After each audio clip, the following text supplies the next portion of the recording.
Luzon, Visayas, Mindanao at buong mundo. Ngayon ay Biyernes, April 19, 2024. Ako si Barbie Mulak at ito ang balita A to Z. Extreme Danger Heat Index, 51 degrees Celsius, posibleng maranasan sa Dagupan. Bata man o matanda, pinag-iingat sa heat stroke. Demand sa kuryente sumipa dahil sa matinding heat index. Pero dahil manipis ang supply, mga consumer pinagtitipid sa paggamit kahit sobrang init. Yung portion lamang kung saan nag-i-issue tayo ng ticket or nag-i-impound. Sisitahin pero hindi pagmumultahin. Mga e-bike at e-trike sa national roads, hindi mo natitiketan o hahatakin sa susunod na isang buwan. Pero mga nahatak at pinagbayad na kamakailan, maibabalik ba ang multa? At sa ating balitang showbiz, Taylor Swift ayaw paawat. Dagdag na song sa kanyang bagong double album, inilabas na. Habang Apple Diap at Sandara Park, sanib puwersa sa bagong kanta. Magandang gabi, pambungad sa ating newscast. Posibleng maranasan sa ilang mga lugar sa bansa ang extreme danger na may heat index na 51 degrees Celsius. Pinag-iingat naman ng publiko sa posibleng heat stroke, lalo't marami pa rin ang nasa labas sa gitna ng mainit na panahon. May balitang A to Z si Kim Salinas. Patindi ng patindi ang init ng panahon na nararanasan sa bansa.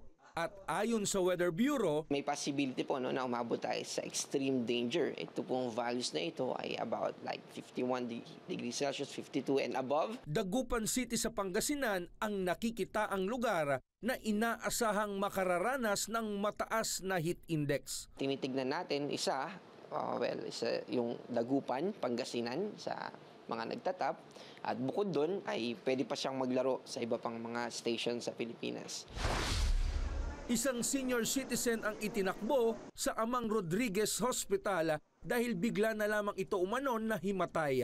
Ayon sa anak nito, naghihintay umano ito sa kanilang barangay sa San Mateo na makuhaan ng dugo nang bigla na lamang natumba. Hindi ko alam kung na-stroke o ano eh. Siguro sa init din kasi nagmotor kanina sa amin ito eh. Pumunta ng kanto. Mainit yung panahon, di ba? Agad namang nilapatan ng lunas ang senior citizen at bumuti na ang pakiramdam nito. Si Nanay Amelia naman nakaramdam ng pagkahilo habang namamalengke. Sobrang init nga, ramdam na ramdam kahit sa loob ng bahay eh. Tapos yung buga ng electric pan mainit din. Pag nakaramdam ako ng medyo hilo, tigil ako, nagpapahinga ako. Samantala, hindi naman nagpapatinag sa init ng panahon ang ilang mga deboto ng Nazareno sa Quiapo. Kaya pa naman po sa init. Basta sa tubig lang naman. Doon ako humuhugot sa lakas ko, tubig po. Patuloy naman ang paalala ng eksperto sa publiko na mag-ingat lalo na ngayon dahil maaaring mauwi ang sinuman sa heat stroke. Lalo na yung mga bata na prolonged time na nasa ilalim ng araw, naglalaro, nagtatatakbo nang hindi nag-hydrate. So very common din yan sa mga bata. Walang pinapaligtas na edad. Kaya kapag nakaranas ng heat stroke, ihiga natin siya ng maayos, itaas ang mga paa. Pwede natin siyang agad bigyan. Ang goal mo, naramdaman mo napakainit ng kanyang katawan, umabot sa 40, 41 degrees, parang inaapoy ng lagnat. Lagyan mo na agad ng cold bath or ang pinakamaganda ay ice bath. Palagian ding uminom ng tubig at magsuot ng komportableng damit para maibsan ang init. Para sa Balitang A to Z, Kim Salinas. Nagdurusa na nga sa matinding init ang ating mga kababayan, dagdag parusa pa ang banta ng brownout. Hinihikayat na ng energy officials ang malalaking negosyo tulad ng shopping malls na gumamit ng sarili nilang power generators para makabawas sa demand. Pero ang mga consumer, kailangan pa ring magtipid. May Balitang A to Z si Ian Maghanoy. Ngayong tag-init, bugbog sa gamit ang aircon at lahat ng electric fan sa bahay ni Tatay Noel. Presko, hanya, pero magastos. Yun ang pinakamalaking problema nga harapin namin next month. Yung pagtaas ng electric bills. Wala magagawa kasi di ka makatulog, lalo't mga bata ako pumapasok sa school. Kailangan Ang masaklap, tag-init na nga pero ang ilan nakakaranas pa ng brownout. Meron naman, kaya lang hindi siya tumatagal ng 1 hour. 30 minutes, 20 minutes, ganun lang katagal. Nasa ilalim pa rin ang Luzon sa red alert status na ipinatupad ng National Grid Corporation simula nitong Martes. Red alert naman ngayong araw ang Visayas. Red alert kapag ang supply ng kuryente ay hindi sapat upang matugunan ang pangangailangan ng mga consumer at mga regulating requirements ng transmission grid. Ayon sa Department of Energy, ang matinding heat index ang dahilan ng pagsipa ng demand sa kuryente, kaya't kailangang itaas ang alert status. We cannot predict that the high temperatures will persist over a long period of time. Kasi it's not only the power plant's performance that is affected, but it's also the peak demand. Ang problema, dahil bugbog din sa gamit ang mga makina sa power plant, puwersado ang ilan sa mga ito na mag-shutdown o magbawas ng produksyon. Kasi yung mga planta ay napupwersahan din na mag-produce mag-increase ng kanilang production, and that's why we had to manage this. Pero ayon sa energy officials, posibleng mabawasan ang mga brownout. Hinihikayat kasi ang mga malalaking power consumers gaya ng malls at mga negosyo na gamitin muna ang kanilang sariling power generators upang makabawas sa demand. Pero sa maliliit na consumers tulad ng mga kabahayan, kailangan pa rin magtipid. Kasi temporary lang yung solution nilang yan I-switch lang nila sa generator Ganun pa din yan Pag nagano ang generator nila, fail ang kanilang mga generator, blackout, brownout pa rin naman yan Ang kailangan naka-permanent. In other words, we all have to remain vigilant because while there are extended forecasts even as to temperature and as to weather, this is a factor that is beyond our control. Tila magtatagal pa rin ang mataas na demand sa kuryente. Una nang sinabi ng Pag-asa na hanggang pangalawang linggo ng Mayo pa matatapos ang panahon ng tag-init. Para sa Balitang A to Z, Ian Maghanoy.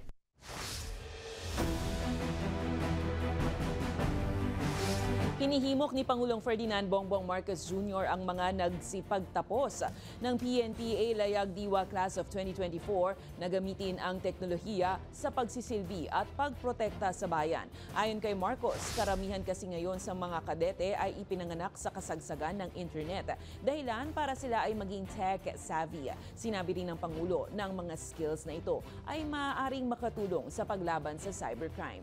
Iginiit pa ni Marcos na hindi nasusukat ang kanilang karera o trabaho sa bilis ng kanilang paggalaw ng ranggo, kundi sa kalidad ng serbisyo na kanilang ibinibigay sa bansa. Let me remind you that your career should not be measured by the speed you have moved up the ranks alone, but by the quality of the service that you have given to our people. The service you are about to consecrate your life to is not a race to collect insignia nor accumulate prized assignments. It is to do as much good as often to as many without expecting any reward in return, because service itself is our reward. Mas mabilis na internet connection sa mga government offices at maging sa marami pang lugar sa bansa ang isa sa prioridad ngayon ng Administrasyong Marcos Jr. Ito ay matapos ilunsad ngayong Biyernes ang National Fiber Backbone Phase 1 project ng Department of Information Communications and Technology. Sa pahayag ng Pangulo, oras na magkaroon ng stable na koneksyon ng internet. Maraming maliliit na negosyante ang matutulungan na posibleng makalikha pa ng mas maraming trabaho. Ang NFB1 ang kauna-unahang government-owned national fiber backbone sa bansa at kaya nitong serbisyohan ang 14 na lalawigan sa Northern Central Luzon, 2 national government centers at 4 na BCDA eco zones.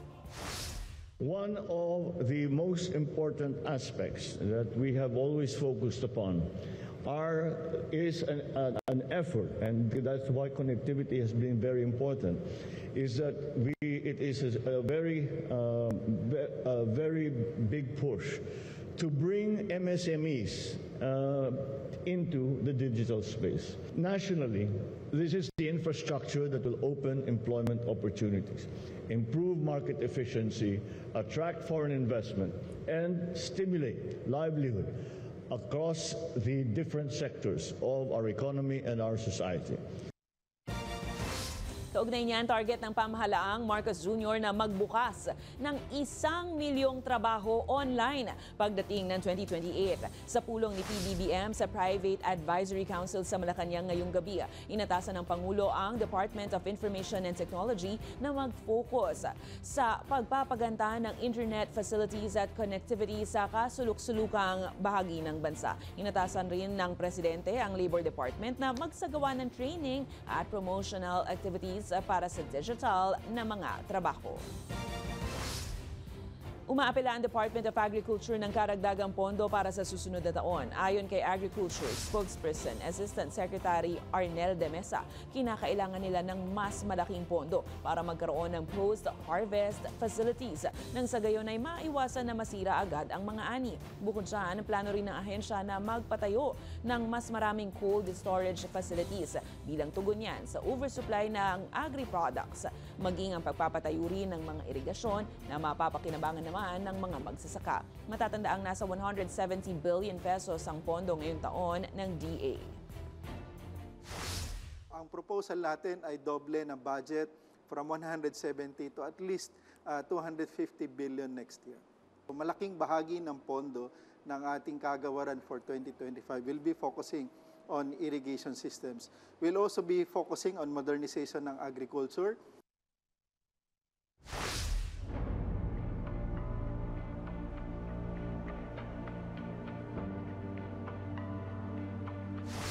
Kumpleto ang dokumento at dumaan sa legal na proseso ang nasa 1,500 na Chinese nationals na binigyan ng student visa sa bansa noong nakaraang taon. Ito ang sinabi ng Bureau of Immigration sa harap ng mga panawagan na imbestigahan ang dumaraming bilang ng Chinese students na naka-enroll sa lalawigan ng Cagayan, malapit sa 2 military base ng bansa. Dagdag ng ahensya, inendorso ang mga ito ng lehitimong pamantasan sa naturang probinsya at karamihan raw ay ng mga may student visa ay naka-distance learning habang nasa 400 lang umano ang personal na nasa Cagayan. Gayunpaman, sakaling mapatunayan na may ginagawang iligal na aktibidad ang Chinese students, maaari raw silang ipa-deport palabas ng bansa.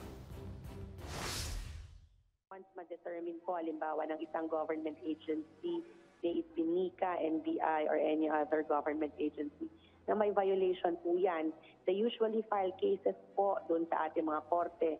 And at the same time po, that we could always add po yung deportation charge against the foreign national. And the deportation charge po, pinapalabas po natin yan ng bansa, pinapaalis po natin, and we include them in the blacklist. Samantala, nauunawaan ni Senator Ronald Bato de la Rosa kung bakit dumarami ang nagdududa sa pagdami ng Chinese students sa probinsya ng Cagayan. Gaya ng mga naunang nabanggit, duda rin si de la Rosa sa presensya ng Chinese nationals malapit sa EDCA sites ng Pilipinas na sa panahong tumataas ang tensyon sa West Philippine Sea dahil yan sa patuloy na pangaharas ng Beijing. Hindi rin sumang-ayon si de la Rosa sa pahayag ng China na pinapalaki lang umano ng ilang politiko sa Pilipinas ang issue para sa pansariling interes. Sa ngayon, kasama na rin si De La Rosa sa sumusuporta na maimbestigahan ang naiulat na pagdami ng Chinese students sa bansa. Buti sana kung mabait sila, hindi tayo magdududa. Sinasalbahin nila tayo sa West Philippines eh. Ano tayo? Magtatanga-tangahan na hindi magkailangang maging scientist ka para mapagtagpi-tagpi mo yung mga pangyayaring ganyan, di ba? So normal yan na magdududa tayo. At para maibsan yung ating pagdududa, dapat maimbestigahan talaga para hindi tayo magising na lang na wala na. Tulit na hero. Susunod, mga makakakuha ng gintong medalya sa Paris Olympics, wagi din sa ipamimigay na house and lot. At mga rider ng e-bike at e-trike na dumaraan sa major roads, ikinatuwa ang suspension ng Pangulong Marcos sa paniniket. Abangan ang kumpletong ulat sa pagbabalik ng Balitang A to Z.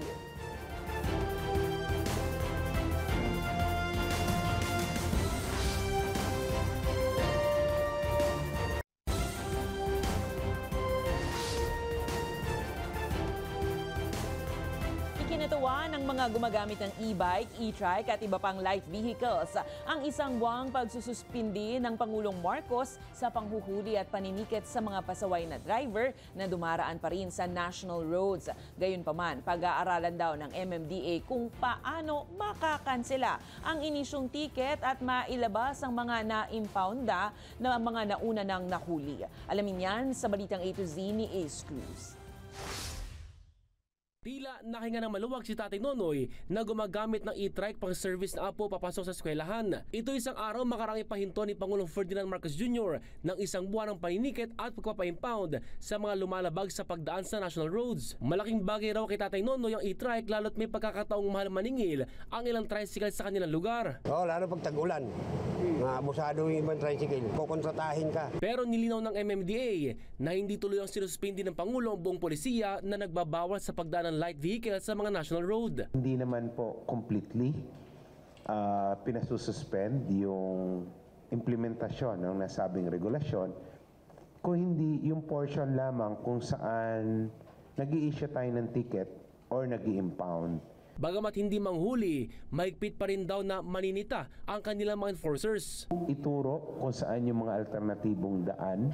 At 3, mag-comply doon sa LTO regulations regarding registration ng ganitong klaseng vehicle at pagkuha ng lisensya. Sa monitoring ng MMDA, lagpas 200 na natikitan habang halos 70 ang na-impound sa 2 araw na mahigpit na pagpapatupad ng ban. Isang e-bike nito sa ilang pang e-trike, e-bike at ilang pang light vehicles na nandito sa Tumana Impounding Center sa Marikina matapos na illegal na dumaan sa national roads. At kung isang unit mo narito, good news dahil pag-aaralan doon ng MMDA na mailabas ang mga ito batay na rin sa utos ng Pangulo na itigil na 1 buwan ang paniniket at pag-impound sa mga gaya nitong light vehicles. To give effect po sa kanyang order, ay pinag-aaralan po natin na gawing retroactive po yung pong kanyang direktiba or utos. Pero kailangan lang po namin aralin yung mechanics dahil nga po naka-issue na kami ng ticket dito at may proseso po yung pagre-release ng mga impounded vehicles.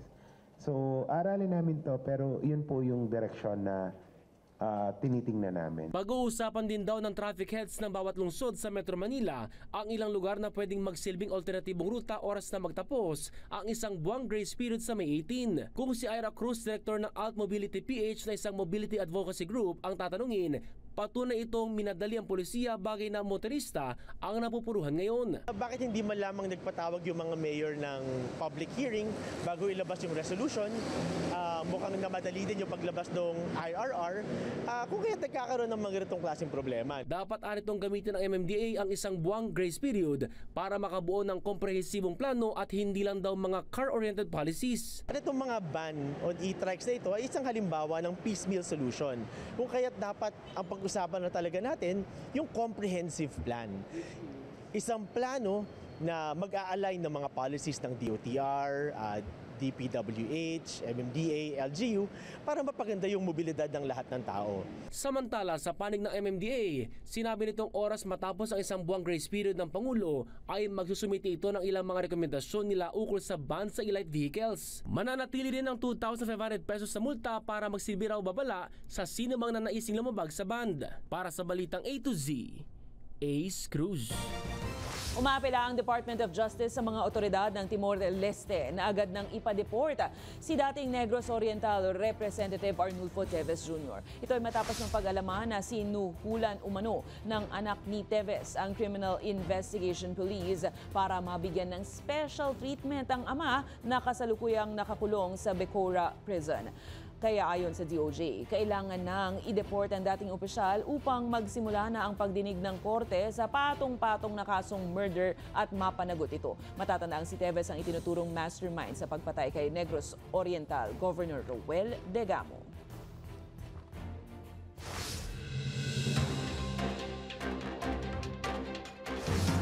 Sa mga may kakilala pong single parents, magkakaroon ng libreng sakay ang MRT-3 para sa mga solo parent bukas araw ng Sabado bilang bahagi ng pagdiriwang ng Solo Parents Day ngayong April 20. Ipatutupad yan mula alas 7 hanggang alas 9 ng umaga at muli alas 5 ng hapon hanggang alas 7 ng gabi.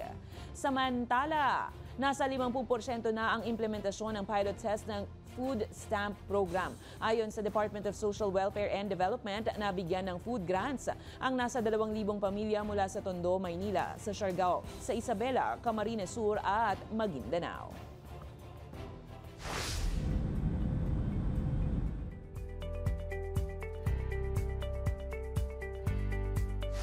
Balita sa ibayong dagat, hinarang ng Estados Unidos ang United Nations Security Council Resolution para kilalanin sana ang pagiging estado ng Palestine at makuha ang full membership nito sa UN. 12 miyembro ng UN Security Council ang pabor sa resolusyon. Nag-abstain naman ang UK at Switzerland habang nag-veto ang US. Binatikos naman ni Palestinian Authority President Mahmoud Abbas ang naging aksyon ng US na anyay hindi patas at immoral. Pinuri naman ng bansang Israel ang naging desisyon ng Amerika. Mababatid na tumuntong na sa ika-6 na buwan ang gyera ng Israel at militanteng grupong Hamas. Damay rito ang libu-libong sibilyan sa Gaza. Samantala, kinumpirma naman ng Amerika ang pagpapalipad ng Israel ng panibagong airstrikes sa mga lungsod ng Isfahan at Tabriz sa Iran. Wala pang tugon ng Iran sa naganap na pag-atake.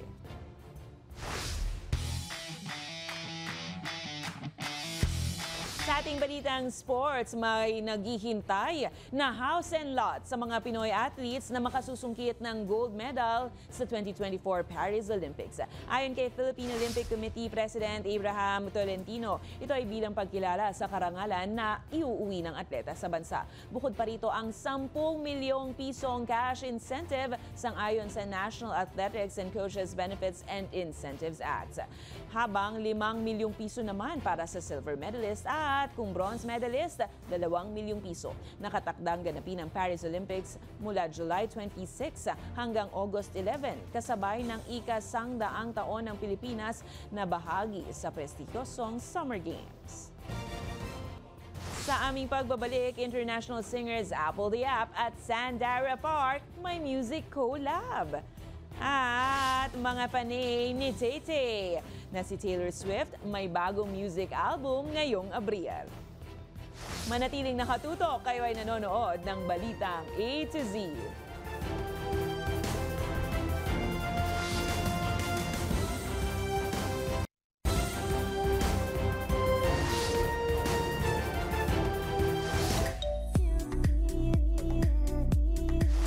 Sa ating balitang showbiz, siguradong hype na naman ang mga fans ni Taylor Swift dahil after ng kanyang Eras Tour ay may bagong album na naman na aabangan. Habang dalawang international star na sina Apple the App at Sandara Park nagsama sa kanilang single na Too Proud.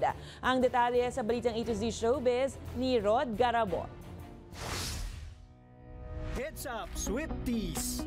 Dahil may bago na namang aabangang bagong music album mula sa American singer-songwriter na si Taylor Swift. Pinamagatan itong The Tortured Poets Department.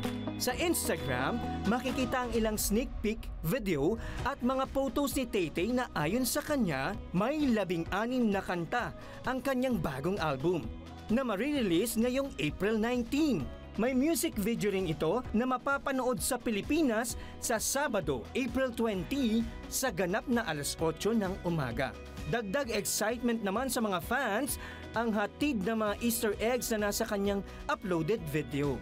Para saan kaya yan? Abangan! Samantala, may collaboration ng Black Eyed Peas singer na si Apple the App at 21 K-pop star na si Sandara Park para sa kantang Too Proud. Sa IG na ibinahagi ni Apple, makikita ang kakaibang chemistry tandem nila Dara sa kanilang bagong music video. Tungkol ang kantang ito sa long-distance relationship na hango mismo sa personal experiences noong may pandemya pa. Mapapakinggan naman ang kantang Too Proud sa kahit saang music streaming platform. Para sa balitang A to C Showbiz, Rod Garabot.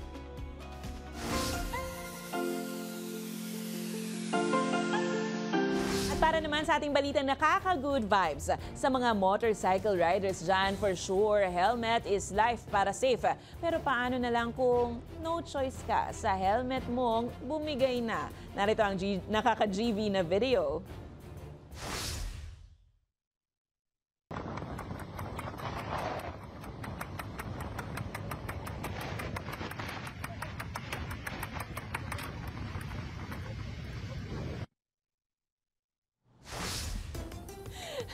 Tapos 3 oras yung biyahe. Kung kayo ay may kwentong kakaiba, mga kwento ng pag-ibig o storya ng inspirasyon at pag-asa, maaari nyo itong ibahagi. Sumali sa ating Facebook group na Balitang A to Z. Panoorin ang replay ng ating programa at sundan ang ating social media pages. Hanapin ang Balitang A to Z.